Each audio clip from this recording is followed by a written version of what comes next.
The 1803 Louisiana Purchase doubled the size of the young American Republic, just 20 years after it won independence from Great Britain. Native American territory decreased as colonists moved westward. In the middle of the century, the concept of manifest destiny provided justification for further territorial expansion and encouraged pioneers to spread civilization across the entire continent. However, the slavery issue divided the nation. We have a 16-parts video series for you where we cover every aspect of the history of the United States. So make sure to like this video, subscribe, and turn on post notifications for future videos. Also, let us know in the comments below what do you think. And now, back to the video.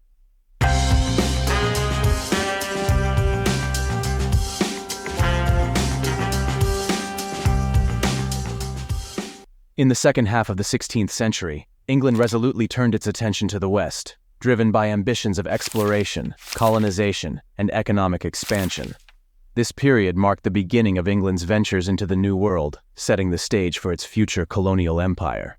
England's efforts were multifaceted, involving a combination of maritime exploration, attempts at establishing colonies, and the strategic use of its naval power. One of the earliest initiatives was England's quest for the elusive Northwest Passage. This sought-after route promised a shorter path to the wealth of China by navigating around the northern reaches of the American continent. Between 1576 and 1578, Martin Frobisher led 3 expeditions, braving the harsh and icy waters of the Arctic. His voyages were significant for their time, reaching the coasts of Baffin Island and making contact with the native Inuit populations. However, the persistent and formidable ice barriers ultimately thwarted Frobisher's efforts. A decade later, John Davis took up the challenge, leading 3 more expeditions between 1585 and 1587. Like Frobisher, Davis aimed to find the Northwest Passage, exploring further along the northern latitudes. He managed to navigate as far as the 73rd parallel north, but the ice again proved insurmountable, forcing his expeditions to turn back. Despite their failures to find a navigable passage, these early explorations laid important groundwork for future Arctic exploration and demonstrated England's growing maritime capabilities. Parallel to the search for the Northwest Passage, England sought to capitalize on the burgeoning cod fisheries of the North Atlantic. Cod fishing had become a lucrative industry, with numerous European ships frequenting the waters around Newfoundland. Recognizing an opportunity to exert control and profit from this trade, England aimed to establish a colony on Newfoundland. In 1583, Sir Humphrey Gilbert led a fleet of 5 ships to Newfoundland, landing in St. John's Bay. The harsh climate and limited resources quickly disheartened the settlers. After a brief and unsuccessful attempt to establish a foothold, they abandoned the colony. Tragically, Gilbert himself perished in a shipwreck during the return journey, marking a somber end to this early colonial venture. Undeterred by previous setbacks, England's ambitions turned towards establishing a colony directly on the American mainland.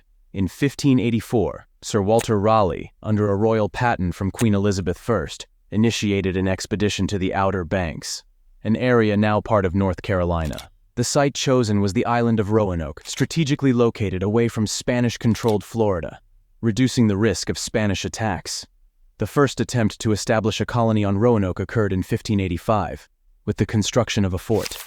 However, it wasn't until 1587 that a significant effort was made to populate the colony.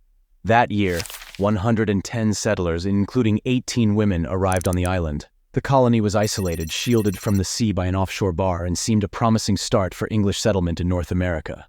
However, external factors soon conspired against the fledgling colony. The threat of the Spanish Armada, which aimed to invade England, diverted resources and attention away from Roanoke. Consequently, the colony was left without supplies for 3 years. When English ships finally returned in 1590, they found the settlement deserted. The only clue to the settlers' fate was the word Croatoan carved into tree trunks, referring to a nearby island and a Native American tribe. The mystery of the lost colony of Roanoke has never been resolved. Despite the failure of the Roanoke colony, England's efforts in the latter half of the 16th century were not in vain. The expeditions to the Northwest Passage, the brief settlement on Newfoundland, and the establishment of Roanoke were crucial learning experiences. They demonstrated England's determination and growing expertise in maritime exploration and colonization. Moreover, from the base at Roanoke, English explorers gained valuable knowledge of the Chesapeake Bay area. This region would later become the cradle of English colonies in North America, with the establishment of Jamestown in 1607. The lessons learned from these early ventures informed future colonial endeavors. setting the stage for England's eventual dominance in North America.